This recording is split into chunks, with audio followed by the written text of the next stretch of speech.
Thank you for coming. It's such a privilege to be able to host all of you tonight, and especially to be able to host these incredible founders, entrepreneurs.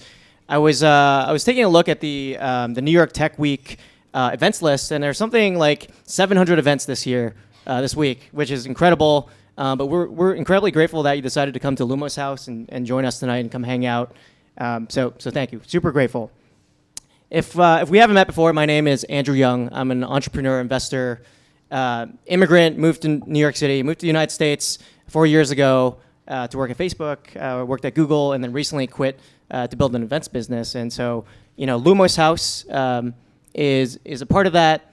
It's actually our third Lumos House. We did the first one in Austin, second one in Miami, and I want to give a shout out to my partners who put on Lumos House. Matt over there and Bogdan in the back. Raise your hands. From Blind Spot.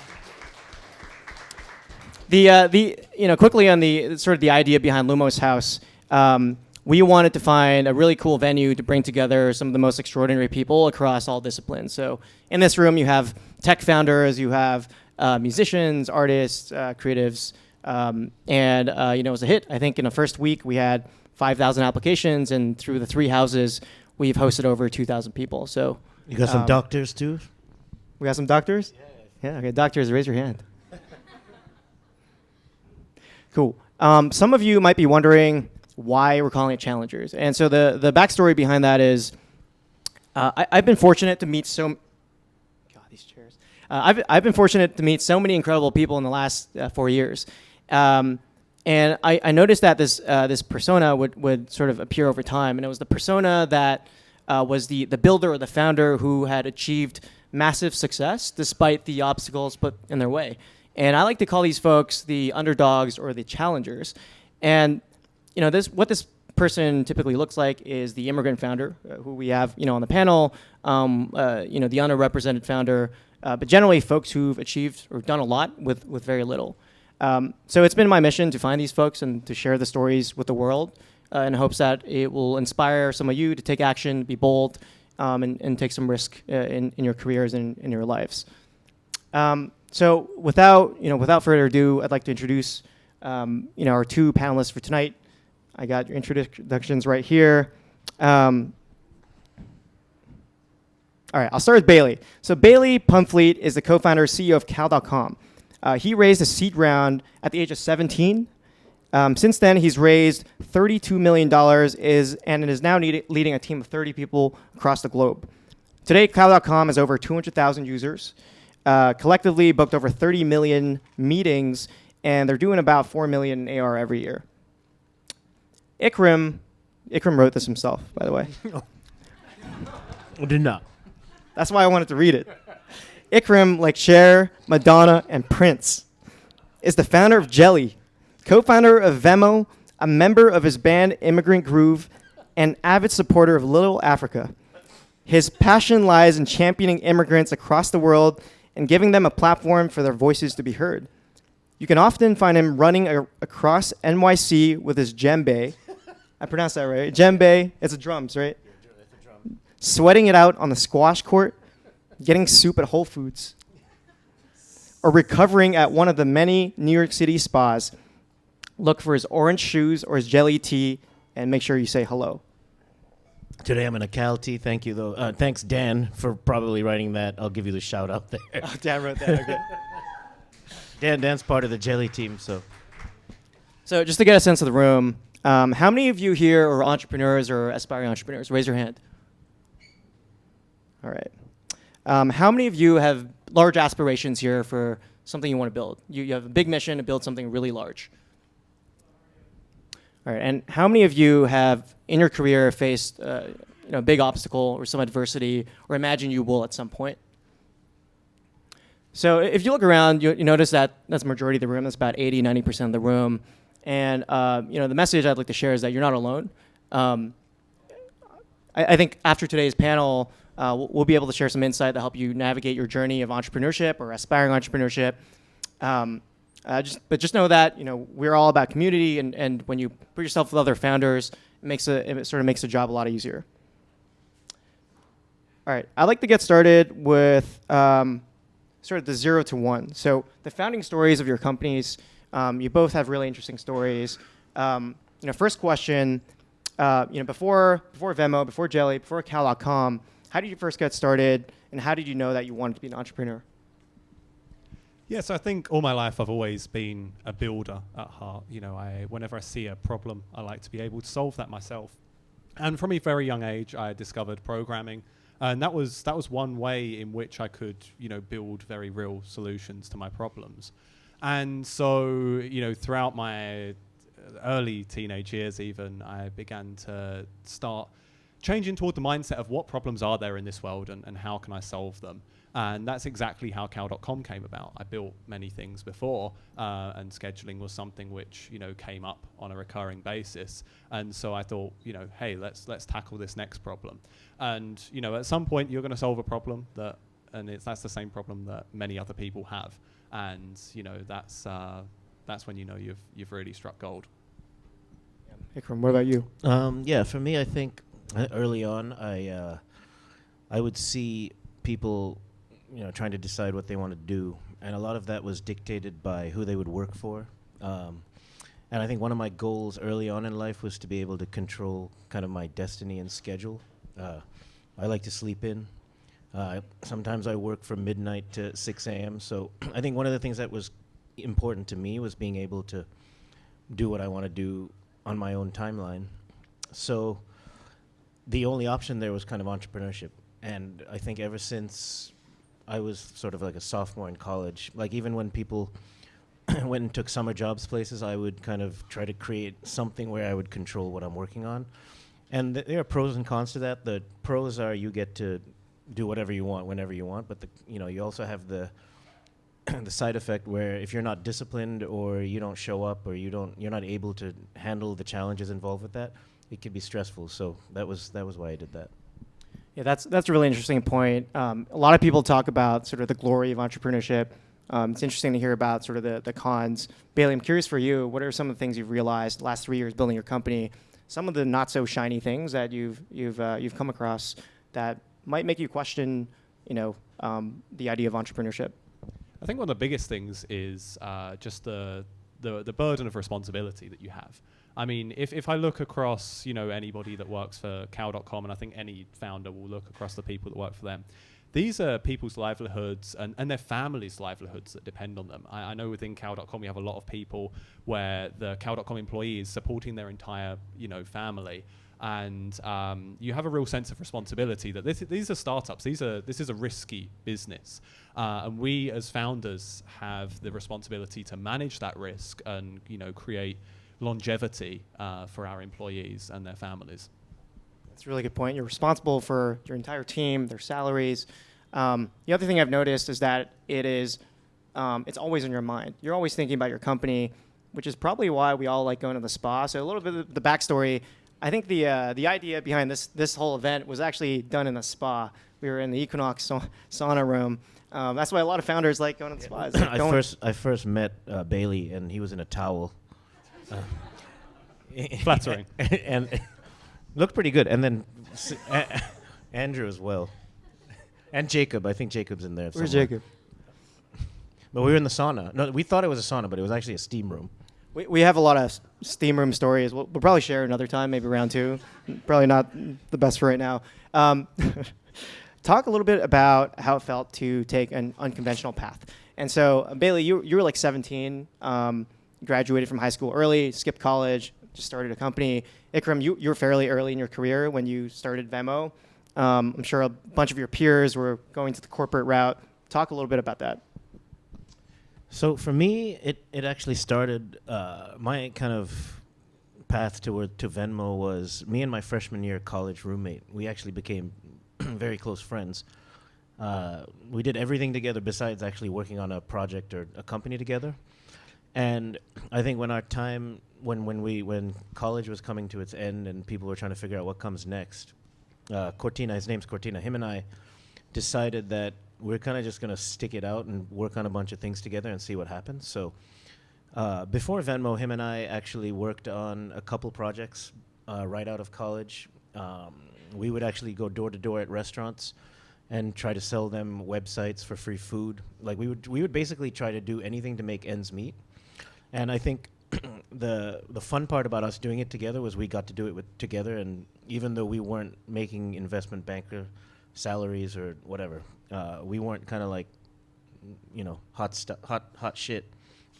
After college, we were kind of like, we were delusional enough to convince each other that whatever we were doing was amazing. And then eventually that led to us continuing to want to work with each other. And that 6 or 7 years after college, the idea for Venmo came to be between us, similar to being in a steam room. We were at a bar, and 7 years went by, and him and I were just working on Venmo, and that was that. I think for me, the unconventional path is, I managed to get out of high school at 16. There's some small loophole where you can do that in the UK. And because I knew that I didn't want to take the traditional path of education, I had a really solid conviction on what I wanted to do with my life beforehand. But the thing is I then reached the age of 17 and I'm, beginning to work on Cal.com. And then, it was the first thing that, really got serious traction beyond other, random side projects. And then it's the real sense of, hey, I'm onto something here, but am I truly ready for this? I mean, we can all be put into unexpected situations in life, and Cal.com was exactly one of those for me. And so, I faced a lot of challenge of, I had practically no experience in anything in life. I grew up in a small town to a relatively working class family. We were nothing to do with startups or business or anything like that. I had no knowledge. I hadn't even really been out there and worked a job for all that often. But, there I was founding a company, raising a seed round, hiring people. And so for a good few years, I was always operating at a bit of a deficit. I was tackling all these things, fundraising, hiring, without having any kind of experience in them. And all the meanwhile, I had to try and hide my age and things like that, because there's a lot of prejudice, a lot of underestimation, and that also caused feelings of imposter syndrome and things like that. Am I really ready for this? And it was definitely something which, in the early stages, before I managed to prove myself, my age was always something of a disadvantage, something that people could just prejudice me against. Yeah, let's talk a little about that. Like, being a younger founder, and even the VCs you're raising from are probably early 30s, mid 30s, and the idea of imposter syndrome. Can you talk a little about the frameworks and sort of the mindsets you use to overcome some of that stuff and really turn your perceived obstacles into strengths, if you will? Yeah, I actually a while ago, and this is my Instagram bio for any of you who may follow me, is 0% skill, 0% talent, 100% confidence. I've always believed in the power of bullshit and just improvisation. If anything, I can talk my way into or out of any situation. And I think the thing which has really got me to where we are is just that ability to just keep moving forward, keep talking, just find some way to make something happen. And what that meant was, whether it's necessarily about age or anything like that, I knew how to really sell the hype of Cal.com in the early stages, to raise the money to get the first customers. And, I was distracting them so much with the hype that we were pushing that, nobody ever stopped and questioned me, my experience, my age. It's very common for VCs to ask into founders' backgrounds. I know a lot of my VC friends do that all the time. But, I never got asked those questions because I was, too busy distracting them to the, the bigger point. And so it's just that ability to talk your way into or out of situations that just kind of enabled me to take that unconventional path around, what other people would typically have to do. Yeah, I'd love to see that in action sometime. But Iqram, what about you? What are some of the mindsets you use to overcome some of those challenges, especially imposter syndrome, being an immigrant founder, all those things? Yeah, I think the main thing that I keep going back to is just a reminder of the longer term outcome.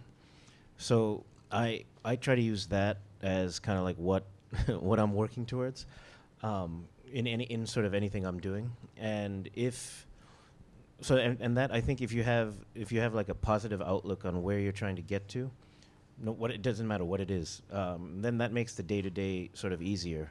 And you know that all the sort of challenges or the day-to-day, whatever, that hard, that all-nighter that you have to pull or whatever, going out a little longer or meeting tons of different people, that doing things that you don't necessarily want to do, you'll sacrifice all of your time to do that because you have this vision in mind. And I try to do that a lot. I try to set maybe like, if I'm working on, like, for example, with Jelly, there's what are we doing today, and then I'm like, what does Jelly look like 5 years from now? And then I try to extract little moments from Jelly where maybe this person had a conversation with someone and it saved their life, or this person had a conversation with someone and it made it easy for them to tell a story that they would not normally do, or you caught a recipe from your mom, and you get all these like little nuggets of motivation through the day to day. And then that if everyone, for example with Jelly, if everyone starts communicating like this, maybe there will be more peace, I don't know, whatever, or maybe more people will be happy. So I try to use those kind of surrounding outcomes as a way to face the daily challenges. If we were going to package that up, because I think there's a lot of good content there, package that up into advice for all the founders out there. So founders out there sort of dealing with either imposter syndrome or lack of confidence, what's like your one piece of advice for all the founders in terms of how they can overcome that and either sell really well, sell the vision, or to internally plan out their roadmap or the vision of their company? Blind faith. I think, honestly, all that makes a good founder is just the fact that, all of us out here, we're just people who are just 100%. We're going to the moon. We're doing this. It's just, have a bit of tunnel vision. Don't worry about some of the negatives, because we can all spiral into all of the negatives and the worries and, all those drawbacks that we mentioned earlier about being a founder. And I think every good founder I meet, I think that's something that me and Iqram definitely have in common. We sit there in the office and we're like, Cal.com is going to be in the billions of dollars of company. Jelly is going to be, like the biggest thing that everybody uses. These are going to be household name products. Just really have that incredible founder energy and channel that into your progress, not your worries. Yeah, I guess I could sort of echo that. Actually, a good example of, I'm constantly meeting lots of different people. And one of the reasons that Bailey and I feel got along was because we decided to do something before talking ourselves out of it. And as a result, like, I feel like this event where we're all here together was a result of that. I've been in many, many situations where people talk themselves, or they're afraid to embark on something because they've found all the reasons not to do it. I feel like maybe even for us, it's like our form of talking ourselves out of doing it is doing it as an experiment and then seeing how we can kind of shift it into its path. It's kind of like in jazz, for example, there are two types of drummers. There's the drummer that comes in and can, regardless of what is being played on stage, can improvise and find a groove. And then there are other kinds of drummers that come in, and then immediately they say, no, I'm not going to do that. And even with Andrew, Bailey, and I, the reason we're here today is because we all decided to do something that was kind of frivolous, and there was a little bit of blind faith involved. And now I'm talking to Bailey about, like, man, we got to take whatever we're doing and bring it to more and more people. I was telling Andrew, like, we got to do more Lumos houses all across the country, let's take it to the continent. And but these came from just random chats in steam rooms. I don't know. Yeah, I think if I was going to summarize that, the idea of like optimism and not finding excuses to not do something. That makes sense. Yeah. I think we have this type of energy in our group chats where anytime I suggest something, anyone suggests something, we're like, down. Like, let's do it. Basketball, spa, music show where Iqram's performing, we're in. So I think like one of the key takeaways, at least for me, is you have to find your community and your peers that are overly optimistic and almost like a little bit delusional, but will help you reinforce that energy. So you execute, and then you sort of iterate on that. By the way, in case anyone is confused on the branding on the T-shirts, it's because they swapped shirts. Bailey runs Cal.com, Iqram runs Jelly. In case anyone's confused. Yeah, we might do a CEO swap. I don't know. Yeah, I it's like bring your son to work, bring your friend to work. Yeah, it's like I'll run Cal.com for a week, and I don't know. Who knows where that'll end up?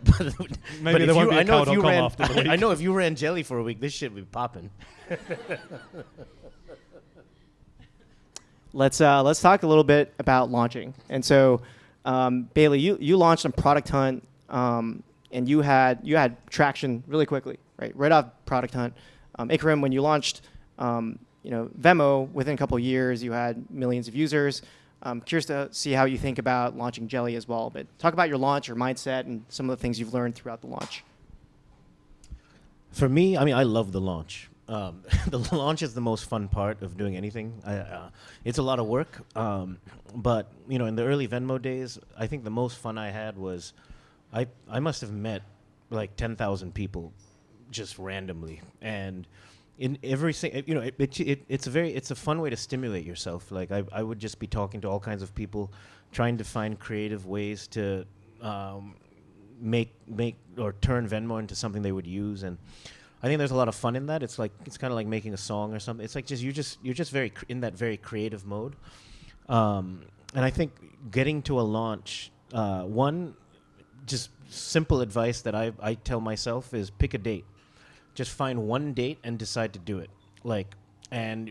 You'll be amazed by how everyone around you can rally around that. Even if the date is made up, use some kind of estimate. So for me, you got to pick a date, and then you have to literally backfill everything that has to happen to get it to that point. If you don't, then you're going to get into a point where you're just dragging things on, and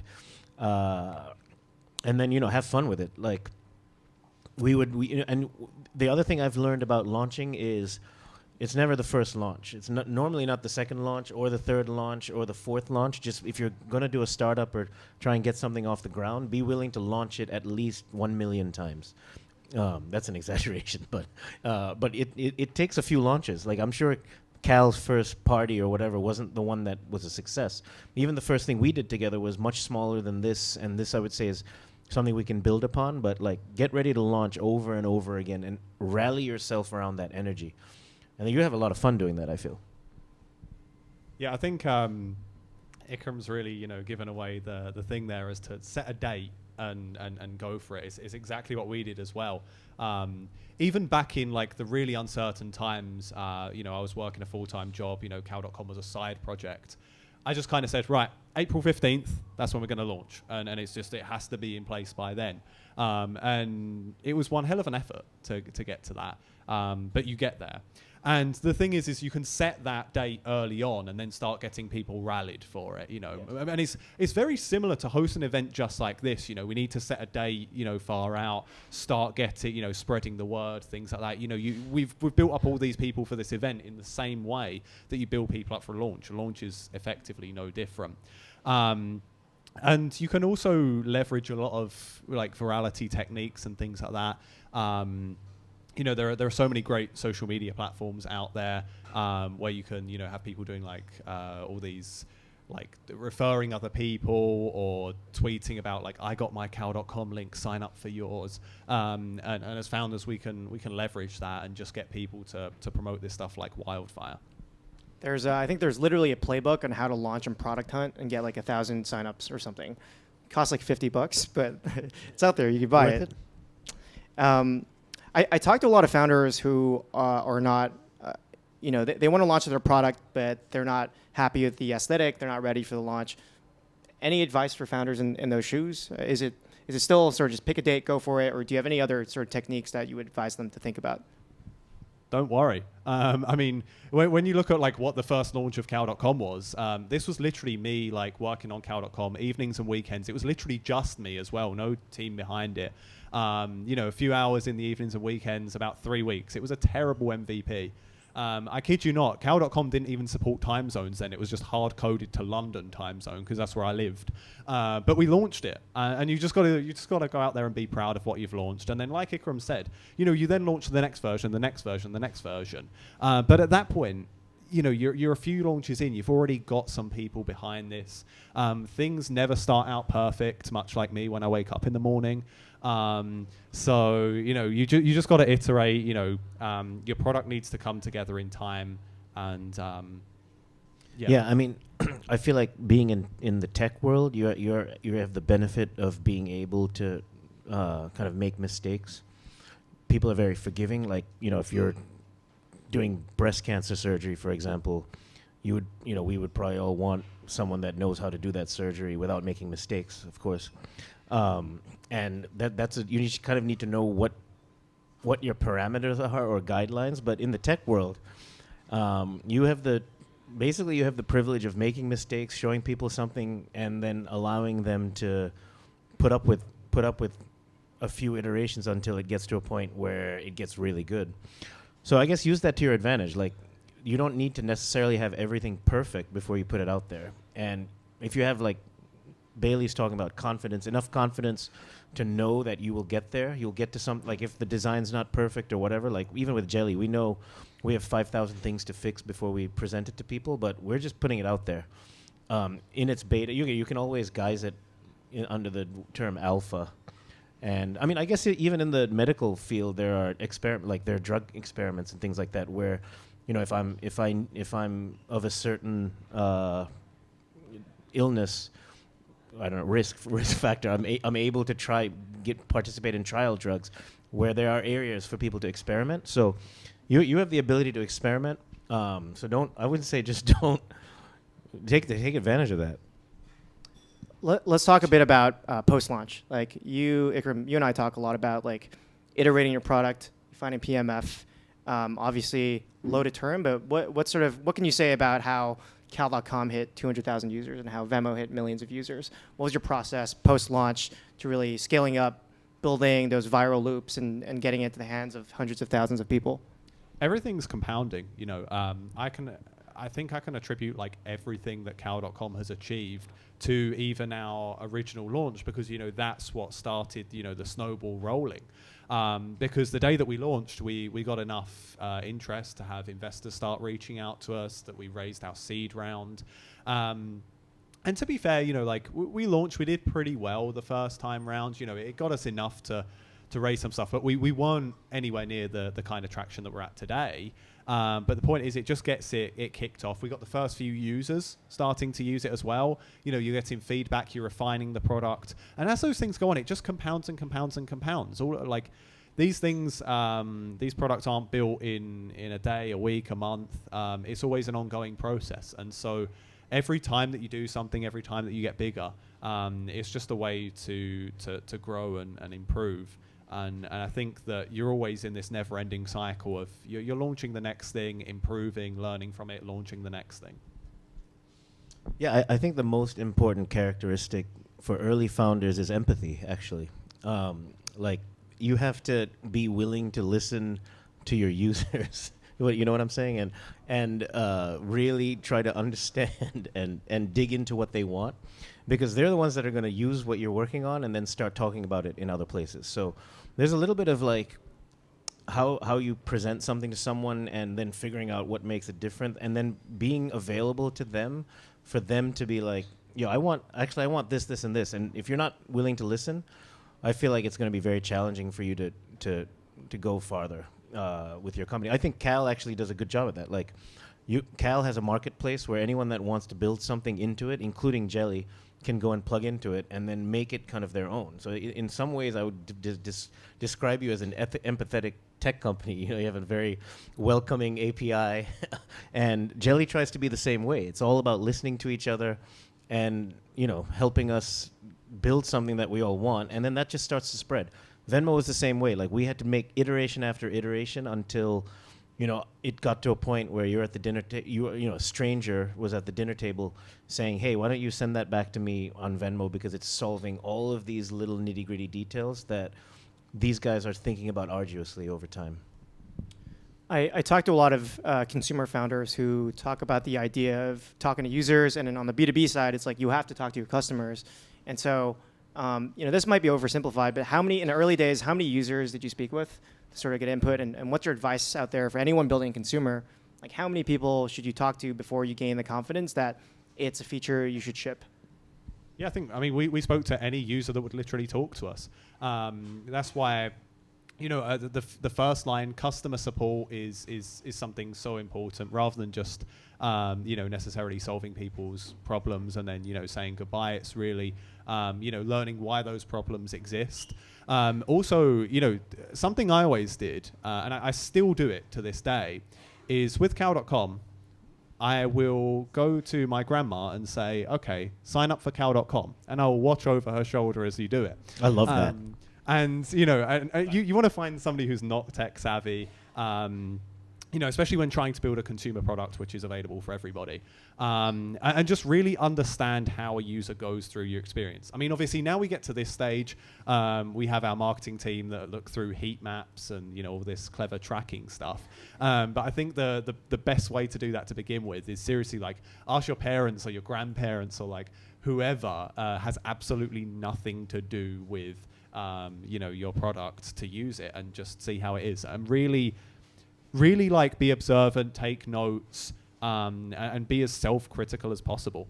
Yeah, and not to shamelessly self-promote something, since this is called Challengers, I want to challenge all of you here today. Like, we spent the time creating these little networking tools for y'all. Opportunities for you to connect with someone that you haven't. We made it dead simple. I encourage you, and I would love, my goal coming out of this is to have at least 10 chats scheduled with someone so that I can run, the jelly process with them. So I'm going to run around to strangers here and be like, hey, you want to do a jelly? Through Cal. We met at the Lumos House. Thanks to Blind Spot for bringing us together. But anyway, I challenge you all to meet someone that you would not necessarily meet. Pick a topic that you want to talk to them about. And whatever, if you're starting something, if you're thinking of ideating a product or you need help with something, just talk to people. Let's pivot into sort of like that. You guys collaborated really quickly, started in the sauna, and within 2 weeks had a product collaboration. Right? You opened your APIs. I have to say, almost unheard of at the pace that we moved, which is, props to everyone involved. I was with Iqram in another sauna without Bailey there. We met another founder, and Iqram was like, "You want to collaborate? We have an open API." So it's sort of just like Ikram's thing. But talk a bit about how you choose partners to work with. How do you know this is the right, vendor, or even going back to co-founders? You work with Cortina, you work with Peer. How do you pick your co-founder? How do you pick people to work with as you're building out your company? Yeah, I think first, I think the thing which applies to both is just jump in the deep end with somebody. I mean, in this case, like with Iqram, it was the case of just going to the steam room, just chatting, just hanging out. I mean, we didn't talk extensively about what either of us did. We were just kind of. It was crazy. Literally, we met at your spin class, then we went to the steam room, and then Bailey came to the office. Yeah. Do you remember that? Yeah. And then we just spec'd this out, just like that. That doesn't happen very often. So the point being, it takes two to tango. You've heard that one. It's like there's a level of symbiosis that has to take place with people you collaborate with. I try to collaborate with everyone if possible, because it's like you never know. You never know what's going to lead you to that next milestone. And I just haven't been I'm an immigrant. I've learned early on that every little job or opportunity you get, you take until you figure out what the crystal clear vision is.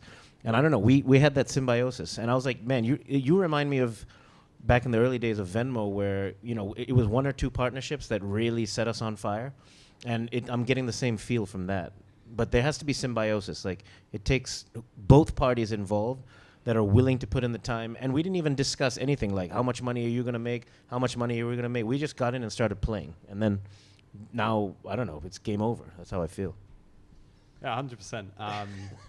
And I think as well, to speak about with Iqram, with finding a co-founder with anything like this, like I said before, with that kind of blind faith, the complete optimism, you want to find people with that similar sort of energy. I think that, Jelly make great partners because not just Iqram, but everybody at the Jelly team is in 100% belief of like what this partnership can achieve. When finding a co-founder, I found a co-founder who also shares that, 100% belief. We go to 100 billion or die.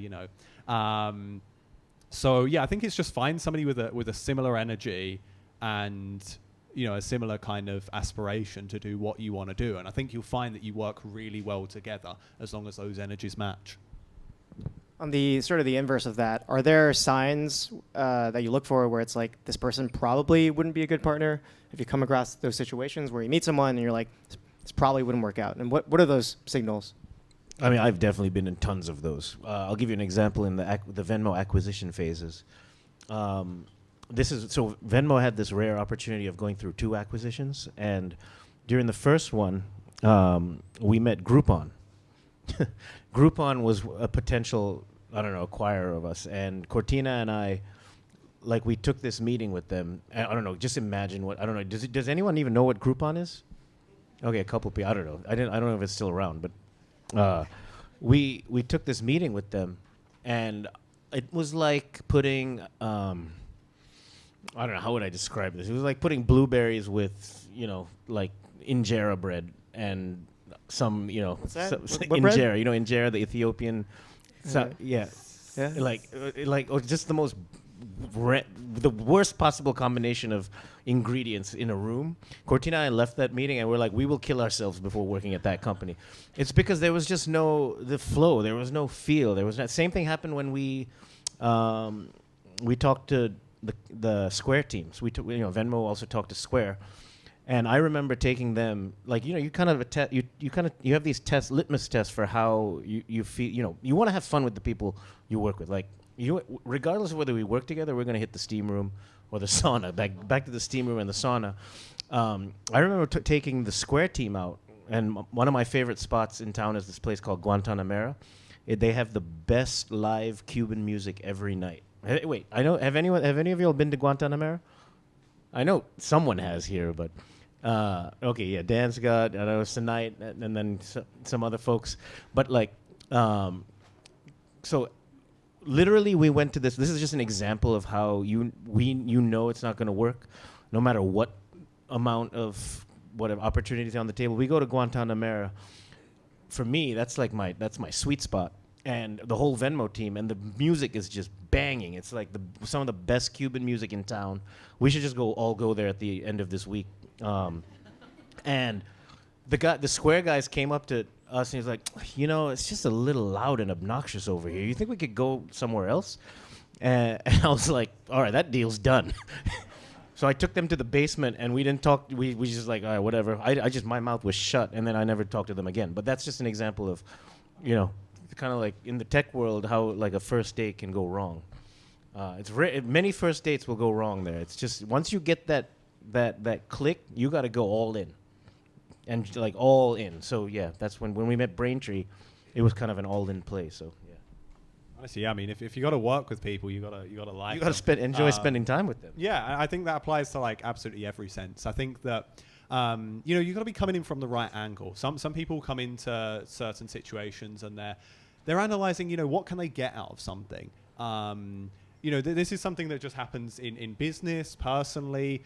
There are certain people that will come to you and they're just looking for some kind of angle on you, some kind of opportunity. But there are other people who are there because they have a similar energy. They really match with you, and it's those kind of people that you have to really, get together, work with, be friends with, whatever. Those are the people that are going to be most important to you in life. The new skill I've had to learn after many years in corporate is trusting your gut. It's tough, but it's you just feel it out. Right? There's no framework. And your gut you is just feel often right all the time. Yeah. And then years can go by, and that then you're like, shit, I should have just. I knew that early on. But questions, I think that's what. Yeah. Let's. Well, actually, one last question I'd love to hear. We'll end on this one, and then we'll open up for some questions, and then we got food coming. But looking forward, just curious to hear your views on the future of social as it relates to Jelly and the future of work and scheduling as it relates to Cal. Some thoughts, predictions, and what role do you expect to play in that space? Yeah, Cal.com is something which we've never really looked at as just people to use at their jobs, but something that just everybody should be using in general. That's why the tagline is scheduling infrastructure for absolutely everyone, and we want to see scheduling become part of everybody's lives, because at the end of the day, even if we're meeting up with friends on the weekend, I know especially with like founder friends and things like that here in the city, so difficult to find time with each other, or if I'm calling my parents back home, across different time zones, things like that, schedules can conflict. So what we're really trying to achieve is, not just the similar use cases which you're familiar with things like Calendly and your typical things that you use at work, but we're really trying to bring scheduling and putting it in the hands of everybody, that this becomes part of your everyday life, much like WhatsApp or your calendar. Everybody uses it both at work and personally. So I'd really love to see everybody be able to make the best use of their time and connect with as many people as possible effortlessly. And I can take the baton from there. I feel like if someone takes care of the scheduling, on the other side of things, we as humans, we will forever be talking to each other.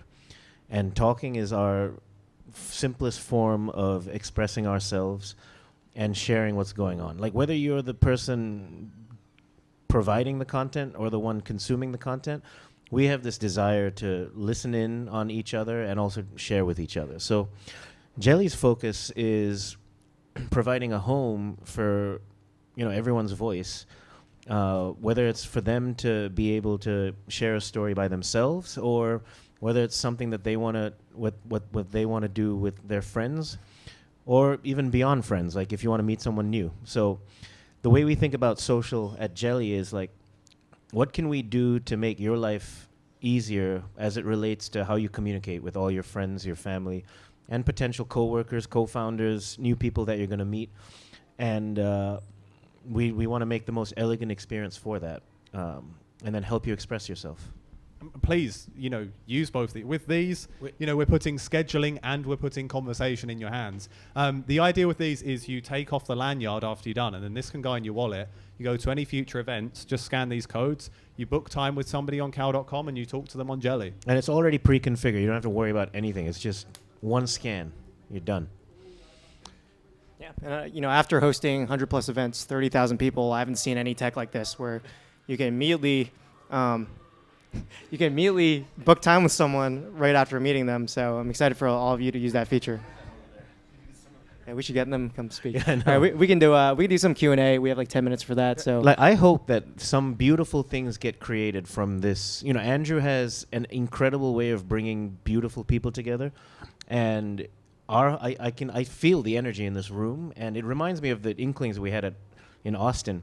But I would hope that out of this whole event, beautiful things get created that we can all look back on and be like, shit, we did that here today, New York Tech Week opening night. So let's just make it happen, Cool. We'll take some questions. Yep. So you guys are talking a lot about. Use the mic. Right behind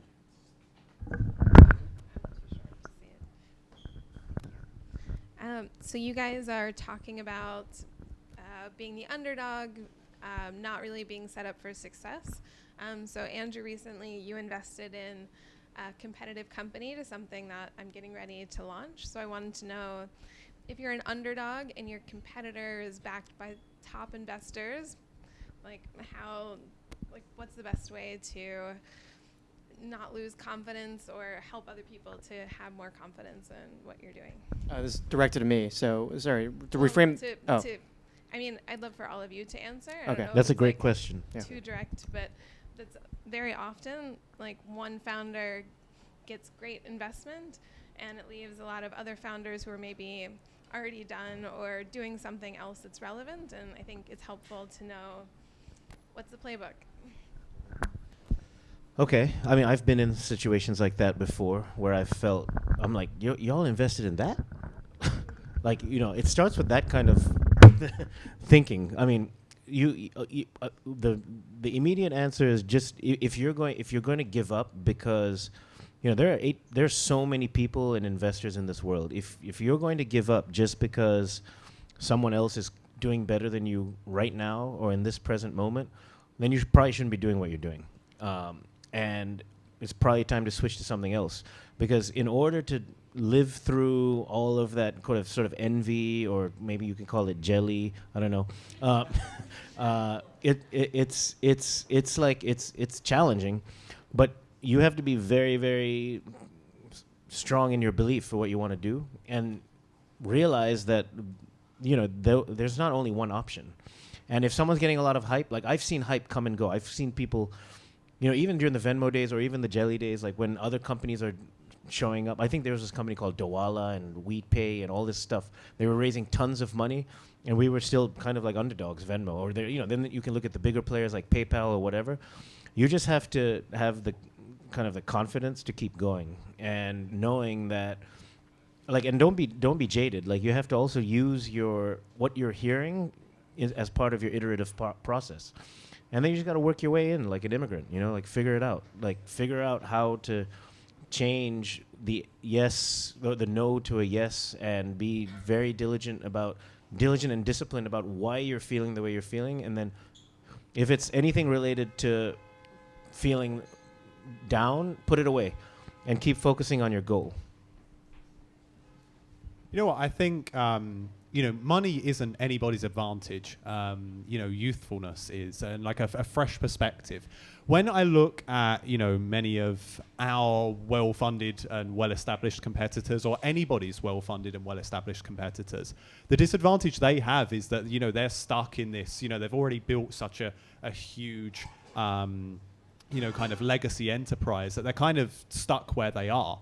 It's these young, new startups that have the ability to really challenge the status quo, and come in with a fresh perspective and do new things. Money is never going to be your advantage. We're all here in this unique position where we can look upon any company in the world and assess them at what they're doing wrong.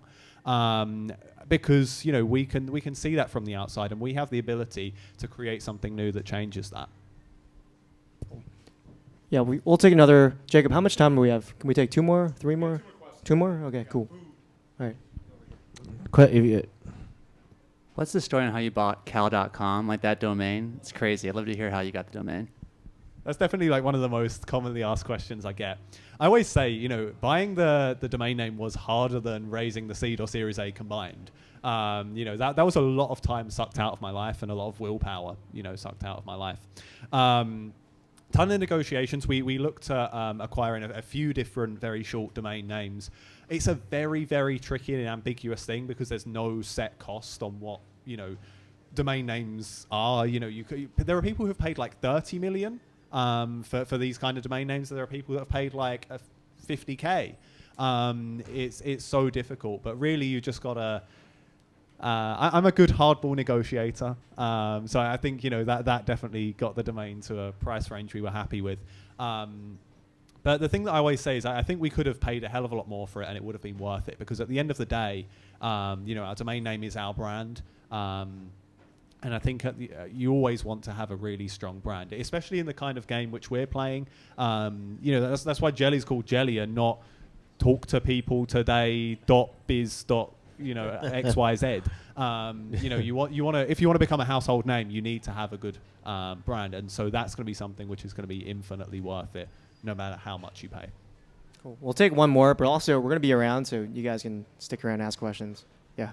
You can come up to the mic right here.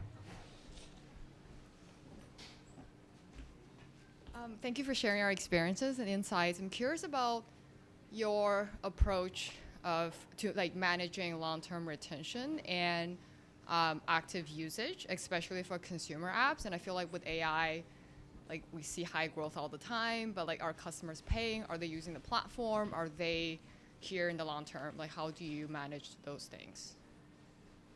Yeah, I think we always set out to be very, like, we're a product first company entirely.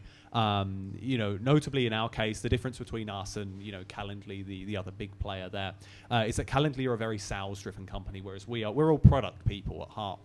And so we were very critical about how do we make the best experience for everybody, full stop. So you can actually get yourself to the point where, you're objectively the best thing on the market. And, if you look at scheduling tools, I can actually say with confidence, you're not going to find a product with a better user experience than Cal.com. And that's how we keep users, really. People are only going to churn from your product if something else is significantly better, because there's that effort that's involved with switching.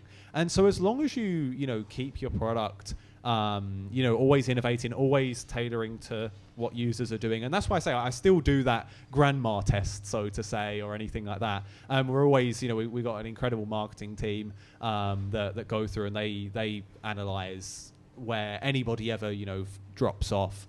And it's always about that constant improvement. And as long as you can maintain your status as the easiest thing to use, then, we see absolutely negative churn. And really, really sticky retention. Yeah, I think it's that makes complete sense. Beyond that, making something, don't fool yourself about what you think people want. And there's a fine line between art and your form of whatever creative expression, and then building something and tracking something that people actually want. So you have to kind of combine the two when you're making something new, I feel, to get it to a point where you're not in outer space designing something, which is there's a place for that. But if you're trying to build something that grows and retains, again, listen to your users and be kind of diligent and disciplined about making something that they want. We do this at Jelly every day. We're talking every week. We talk to 10 users about their experience, and we've purposely kept Jelly in private beta because we know it's not at a point where it's going to retain users.